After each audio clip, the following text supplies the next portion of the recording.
Corporations change. You must always innovate. If you don't innovate, you'll fall behind.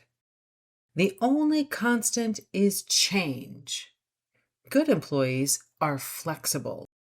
Good employees adapt to change. Adapting to change is a professional skill. You've probably heard all of these throughout your career and many more.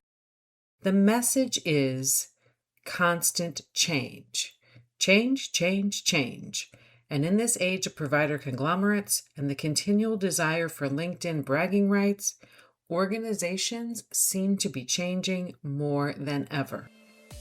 Welcome to Provider Power Moves, the place for providers to find solutions, support, and insight.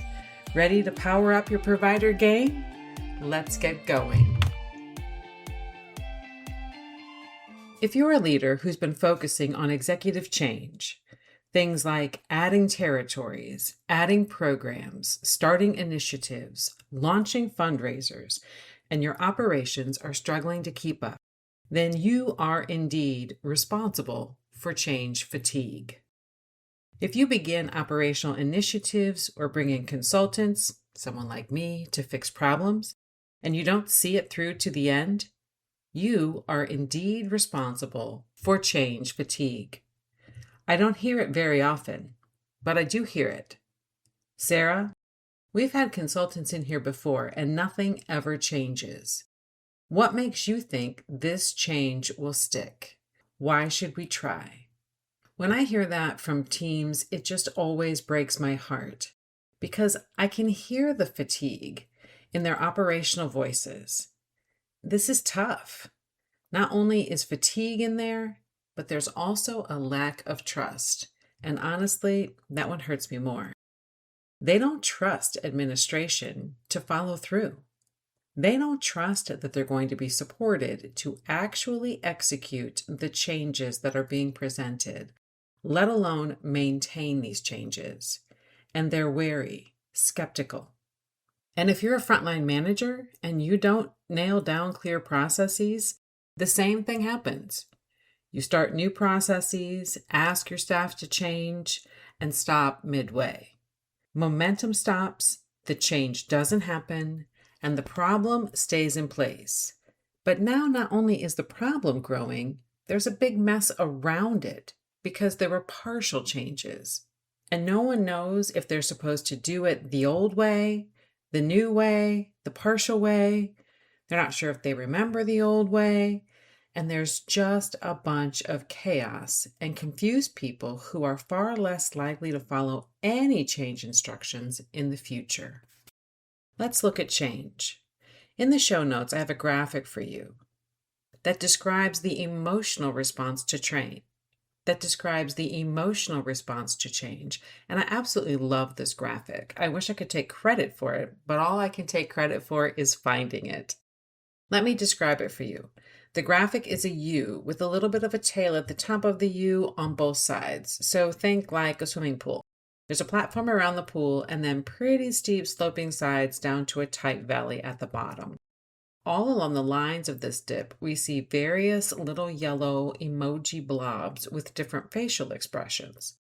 Top left, we have a happy, optimistic face that says, "At last, we are going to change." At this point, you can just feel the relief. This problem I am dealing with is going to end. Let's go. As we begin to launch our descent toward the valley at the bottom of our U, we encounter a little phase with a big question mark. Our little yellow blob asks, "Wait, how will this affect me?" Shock and denial has entered the room. Travel down our change path a little longer, and our yellow blob says, "Whoa, I didn't realize these changes would affect me this much." What do you mean I have to change these things? Panic and fear have entered our process. As we approach the bottom of the descent, our blob is angry, threatening even. "It's not working. It's your fault. It was better before. Sort it out or I'm leaving." Or in my experience, this is a place where leadership sometimes just shuts down and hides. And now, pop. We've fallen all the way to the bottom of our valley. We can't fall any lower. At the bottom of change is despondency, guilt, depression, frustration. Just list all those negative emotions and you'll find someone on your team who's experiencing them. And our little yellow bomb cries, "I can't do the new way." We all know this. In our English language, we have a phrase, the pit of despair, and other similar analogies. This is where people say, it's just too hard. It's too much. Come on, the old way really wasn't that bad. Make this change stop. This is indeed a pit, and hold this thought because we'll come back to it. Let's continue on our change path. Once you hit the bottom, there's no place to go but up. And that is true in our change cycle as well. Clichés exist for a reason. When we get to the bottom and start to climb up to the right of our graphic, we find hope. Hope feels foreign here, almost accidental, but yet here we are. We've begun to turn on our curve and we're starting to climb. Now we think, is this beginning to work? Maybe we can keep going. We climb a bit further. We're now at confidence and relief, and we say, I can see my future. Basically, land ho. And finally, we have arrived. The change is complete. We feel positive, effective, and efficient, and we reap the rewards of our efforts, celebrate our accomplishments, and our new metamorphosis. Now that you understand the full emotional transition, let's step back to our hot spot. As we plop or thud into the depths of our change valley, we're exhausted. Emotions and hope have been on the downside. People have been working hard, they're out of patience, and they are desperate for relief. The analogy I like to use here is sailors on an old ship. Think about a ship from the movies.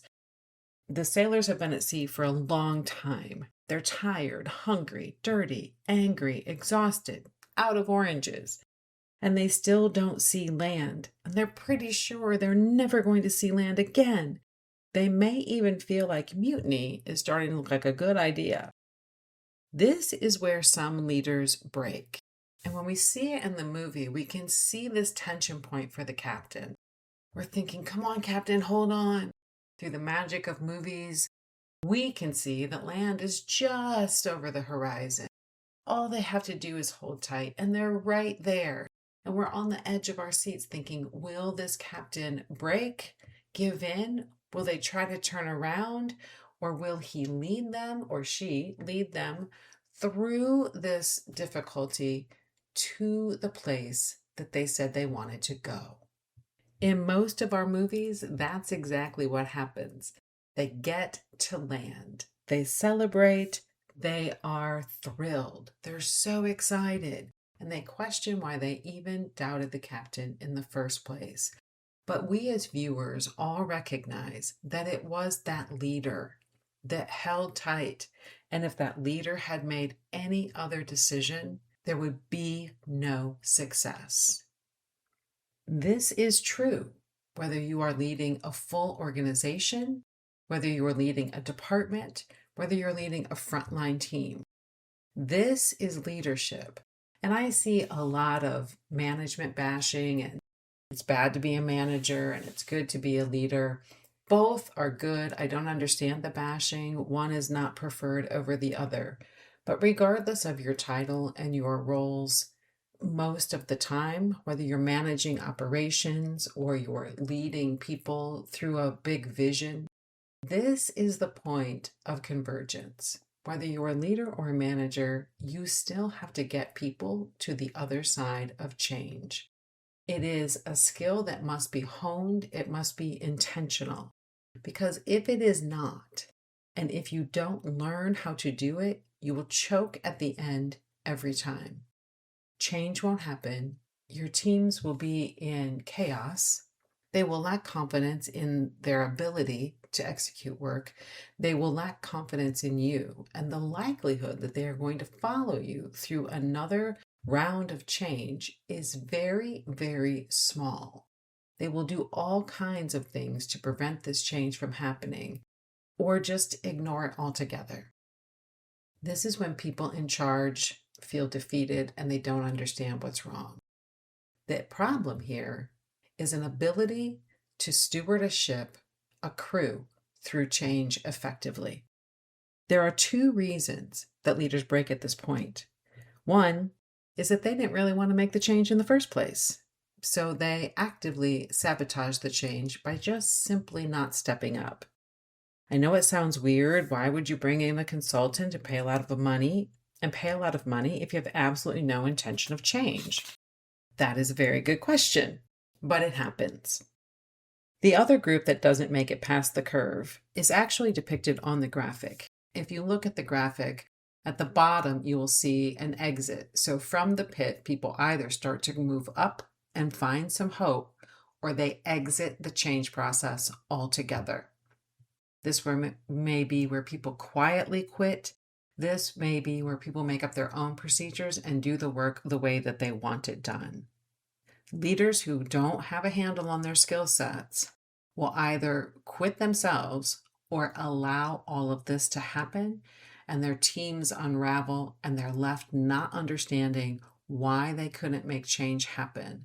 So when a new change is required, either from within the agency or from outside the agency, this process simply repeats because those leaders don't understand what they're doing incorrectly, and they can't get change all the way to the finish line, or in our case, back up to the top of the U on the other side. So what do? Change is happening, and change happens at a very rapid rate, at least now in our current political climate. So learning to lead through it and honing those skills is critical. Change intentionally. Change should be part of a defined plan, not a spur-of-the-moment decision. The cadence of the change must meet the demands. So if something has to be done from a regulation standpoint quickly, your change is going to be quick. But if something can go more slowly, allow your team an opportunity to go more slowly. Giving people extra projects that require massive extra hours in order to execute change is just poor management, and it creates a more complicated change process. If you do something big or exciting to expand your company and still expect your regular operations team to pull it off, and worse yet, to pull it off quickly, then operations will fail or at least decline. And the reason is you can assign as much work to people as you choose. The hours available to do the work are limited.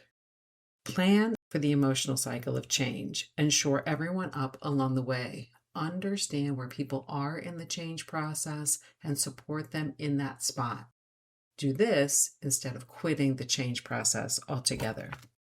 If you initiate the change cycle, follow through. Nobody wants this change, quote, is a cop-out. And in my experience, not true. Lead through the pit of despair as fast as you can so your people get to hope as fast as they can. And finally, and most importantly, initiate change prudently. Make sure you want the outcome before you launch, because failure to complete the process will cost you and your team in so many ways. I'd love to hear how change is going in your organization. Drop me an email at Sarah, S-A-R-A, at providerpowermoves.com, or leave a comment wherever you listen to this podcast. Until the next time, power on.